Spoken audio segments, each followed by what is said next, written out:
একমাত্র শান্ত মস্তিষ্ক এবং পরিশ্রমের দ্বারাই আমি সংসারের সুখ শান্তি বজায় রাখার চেষ্টা করি। তো চলো আজকের ভিডিওটা এখান থেকে স্টার্ট করছি। Hello everyone, good morning, welcome back to my channel. কেমন আছো তোমরা? আশা করি সকলেই খুব ভালো আছো।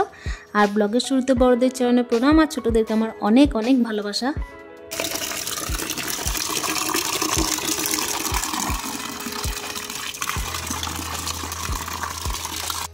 এই যে দেখতেই পেলে সকালবেলায় কিন্তু আমি এই যে বালতির মধ্যে জল ভরে নিচ্ছি, তাও আবার কোথায় ছাদে এসে। কেন বলো তো, আমি না ওই যে বেসিনের মধ্যে একদম ব্রাশ করতে পারি না। আসলে যেখান থেকে উঠে এসেছি সেইভাবেই চলার চেষ্টা করছি সব সময়। আর আমার যেটা অভ্যাস নেই সেটাকে নিয়ে কেন জানি না আমি চলতে পারি না। তো অভ্যাসটা যে আমার বদ অভ্যাস সেটাও নয়, সেই জন্যই দেখো আমি কিন্তু বাইরে এসে ব্রাশ করেছি। তারপরে এই যে দেখতেই পাচ্ছ রাত্রেবেলার কিছু বাসন ছিল সেগুলো ধুয়ে নিয়েছি। প্রত্যেকদিন ধোয়ার চেষ্টা করি রাত্রেবেলায়, কিন্তু কি বলবো আজকে ধোয়া হয়নি, সেই জন্য সকালবেলায় ধুয়ে নিচ্ছি।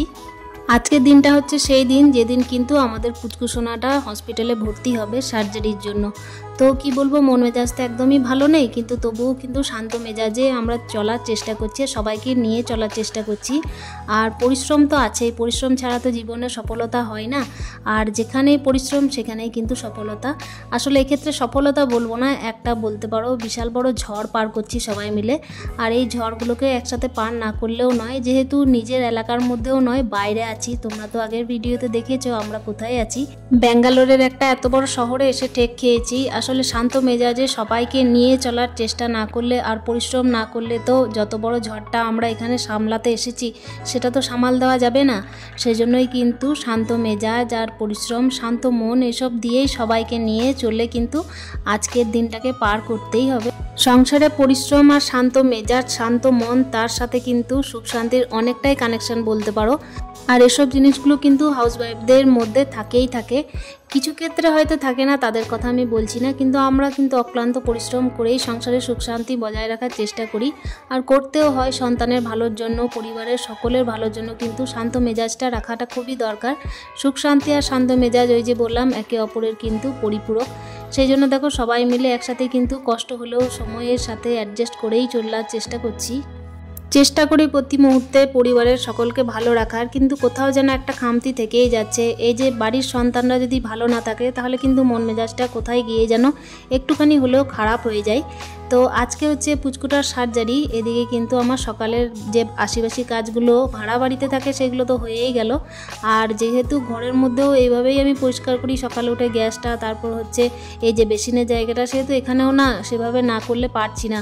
আসলে এসে দেখলাম এই জায়গাটায় প্রচণ্ড পরিমাণে নোংরা। যারা কিন্তু আগের বারে ছিল তারা এতটা পরিমাণ নোংরা করে গেছে, বাসনপত্রগুলো, তার সাথে হচ্ছে ওভেনগুলো, সেগুলোর মধ্যে যেন আঠার মতো নোংরা ছিল। তার সাথে হচ্ছে কি এঁটোও লেগেছিল, তো সেগুলো আমি একটুখানি পরিষ্কার না করলে থাকতে পারছিলাম না। প্রথম দিন রাত্রিবেলায় এসে কিন্তু ভালোভাবে পরিষ্কার করে নিয়েছিলাম, তার সত্ত্বেও কিন্তু প্রত্যেক দিন একটু একটু করে পরিষ্কার করছি।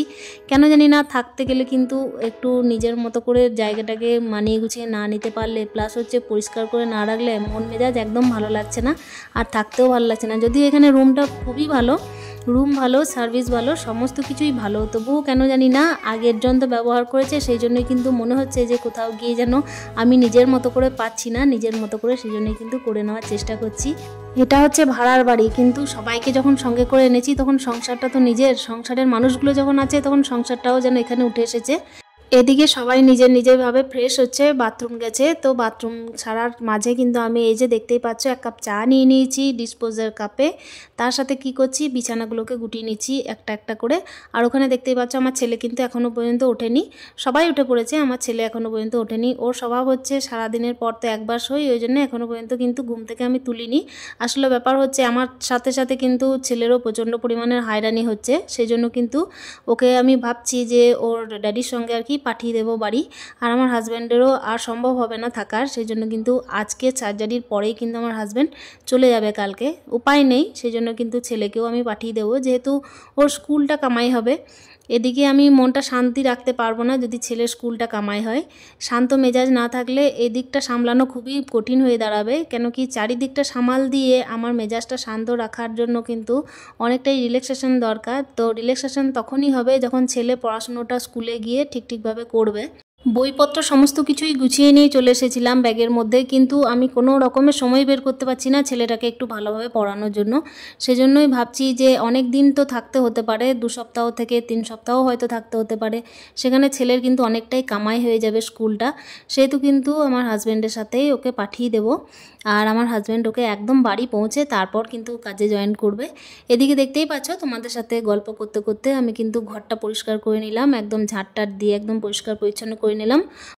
এদিকে ঝাঁট দিতে দিতে আমার ছেলেও কিন্তু ফ্রেশ হয়ে গেছে, তারপর কিন্তু আমি রান্না বান্নায় লেগে পড়বো। তার মধ্যে কিন্তু আমাকে স্নানটাও সারতে হবে, তো উঠোনটাও একটু পরিষ্কার করে নেবো। উঠোনটা একটু পরিষ্কার না করলে মন মেজাজ ভালো লাগবে না, কেন কি এখানে বাচ্চারা খেলে বেড়াবে। এটা উঠোন তো নয়, তবে হ্যাঁ টপ ফ্লোরের ছাদটা, তো এটুকু পরিষ্কার না করলে কিন্তু ভালো লাগবে না। আর আমরা ইচ্ছাকৃত এই রুমটা নিয়েছি, আসলে খোলামেলার মধ্যে সবসময় থেকে অভ্যস্ত, তো সেই জন্য কিন্তু আবদ্ধ নিচের রুমগুলো একদম ভালো লাগছিল না।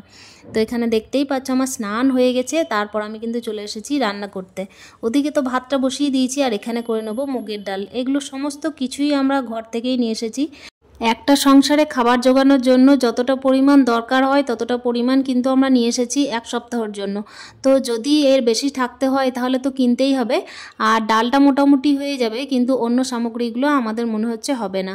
তো যে সমস্ত সামগ্রীগুলো এনেছি সেগুলো দিয়ে যতদিন চলে ততদিন আমরা কিন্তু রান্নাবান্নাটা করে নেব। এখানে আজকে করছি মুগের ডাল, মুগের ডালটা এদিকে বসিয়ে দেবো, তারপর কিন্তু বাকি রান্নাগুলো সারবো। আর হ্যাঁ, বাকি রান্নাগুলো আজকে তোমাদের সাথে সমস্তটা আমি কমপ্লিট করতে পারলাম না, শেয়ার করতে পারলাম না। আসলে তাড়াহুড়োটা প্রচণ্ড পরিমাণের বেশি ছিল, এদিকে ব্লগটাও অনেকটা লম্বা হয়ে যাবে, সেই জন্য কিন্তু দেখতেই পাচ্ছ কিছুক্ষণ সময় যাওয়ার পর খাওয়া দাওয়া সারার পর আমরা কিন্তু রেস্ট করছিলাম, আর তার সাথে মাঝে করেছিলাম ডিমের ঝোল। আসলে এখানে কিন্তু দেখো আমরা 1 কাপ করে কফি খেতে এসেছি, তার সাথে একটু টিফিন করতে এসেছি। কেন বলো তো? সংসারে মন মেজাজ ঠিক রাখার জন্য একসাথে মিলে কিন্তু এই যে আজকে দিনটা পার করছি। আর আজকে হচ্ছে পুচকুটার সার্জারি, আর সার্জারি যাওয়ার আগে কিন্তু পুচকুটাকে ওর মাটাকে একটুখানি নিয়ে এসেছিলাম দোকানে, যেহেতু পুচকুটা আর খাওয়া দাওয়া সারতে পারবে না, আর খাওয়া দাওয়া না সারতে পারলে ও তো মন মেজাজ খারাপ করবে, আর সেজন্য ওর মাও খাবে না। সেজন্য সবাইকে নিয়ে এসেছি যাতে খাওয়া দাওয়াটা আজকে সেরে ফেলে।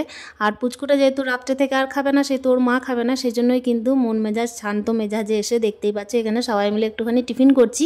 তবে হ্যাঁ, মন মেজাজের সাথে দেখতেই পাচ্ছ মুখের আকৃতি বিকৃতি সবার কেমন। আসলে মনের মধ্যে কোনো খুশি নেই বলতেই পারো, মনের মধ্যে খুশি নেই। আসলে বাচ্চাটা তো চলে যাচ্ছে, সেই জন্যই কিন্তু মনের মধ্যে খুশি নেই। তো চলো, এখানে এইভাবে কিন্তু জীবনগুলো পার করছি। এখানে কি কি টিফিন করছি তোমরা দেখতেই পাচ্ছ। এখানে তো সাউথের খাবার, যত রকমের ইডলি ধোসা, তারপর সাম্বার, এইসব জিনিসগুলোই পাওয়া যায়, তো সেগুলোই একটু অর্ডার করলাম। আসলে সুখ শান্তি বজায় রাখতে গেলে এগুলো মোটামুটি দরকার, মনটা ফ্রি রাখা দরকার। আর পেটের খাবার যদি ঠিকঠাক না থাকে তাহলে মনটা কি করে ফ্রি থাকে বলো? পেটের মধ্যে যদি খাবারের টান পড়ে তাহলে তো মনটাও ফ্রি থাকবে না। বাচ্চাটা তো দেখতেই পাচ্ছ এখন একটুখানি হাসছে, ও তো কিছুই বোঝে না। আর এই যে পুচকুটার মা অর্ডার করেছিল, এখানে এটাকে বলছে আলু পুরি। আসলে আমরা এগুলোকে নানা রকম নাম দিয়ে থাকি, তো বিভিন্ন জায়গায় বিভিন্ন রকম, সেই জন্য এখানে অন্যরকম নাম। আর সাথে দেখো একটু মুড়ি ছড়িয়ে দিয়েছে। তো এখানে খাবার দাবার আমার তো বোঝার বাইরে। তো চলো দেখো, হসপিটাল পৌঁছে গেছি তোমাদের সাথে গল্প করতে করতে। ওইদিকে হোটেল থেকে কিন্তু একদম পুরো চলে এসেছি ভগবানের সামনে, ভগবানের দ্বারস্থ হতে হলো।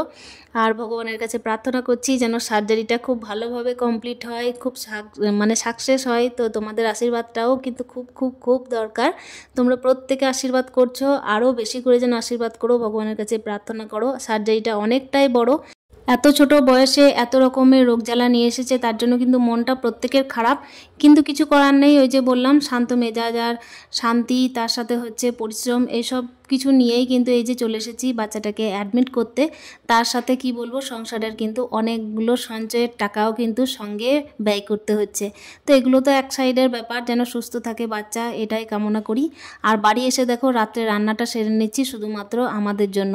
আমাদের জন্য বলতে শুধুমাত্র হচ্ছে আমরা 3 জন বা 4 জন, হ্যাঁ পিসিমণিকে নিয়ে, তো এই 4 জনের জন্য রান্নাটা করে নিচ্ছি। আর হ্যাঁ, ওর মায়ের জন্য কিন্তু হসপিটালে খাবার পৌঁছাবো। আর ডাক্তারবাবু বলেছেন যে রাত্রে খেতে দেবেন একটুখানি, কিচ্ছু একটা খেতে দেবেন, মানে হালকা ফুলকা। আর আজকে রাত্রিবেলায় হালকা ফুলকা রান্না করছি হচ্ছে সয়াবিন আলু আর বেগুনের তরকারি, আর তার সাথে তো ভাত হচ্ছেই, আর দিনের কিছু তরকারি ছিল। তো চলো এদিকে কিন্তু রান্নাটাও আমার কমপ্লিট হয়ে যাবে, আর তার সাথে কিন্তু আজকের ব্লগটা আর আমি কন্টিনিউ করছি না। আশা করছি আজকের ব্লগটাও তোমাদের খুব ভালো লেগেছে। আর বাচ্চাটার জন্য অতি অবশ্যই তোমরা প্রত্যেকে প্রে করো, সুখ শান্তি আর পরিশ্রম এই সমস্ত কিছু তো আমরা করেই যাচ্ছি, ইদানিং করব, আরও পরবর্তী দিনেও করতে হতে পারে। আর এভাবেই কিন্তু জীবনযুদ্ধ চলতেই থাকবে আমাদের। সকালে উঠে থেকে রান্না বান্না খাওয়া দাওয়া সমস্ত কিছুর মাঝে মেজাজ ঠান্ডা করে পরিশ্রম দিয়ে কিন্তু দিনটাকে পার করছি। আশা করছি আজকের ভিডিওটাও তোমাদের ভালো লেগেছে। রাত্রিবেলায় খাওয়া দাওয়া সেরে কিন্তু এবার গুড নাইট বলার পালা বন্ধুরা। তো দেখা হচ্ছে নেক্সট ব্লগে, ততক্ষণের জন্য stay happy with happy happy মন টাটা। তোমরা ভালো থেকো, সুস্থ থেকো।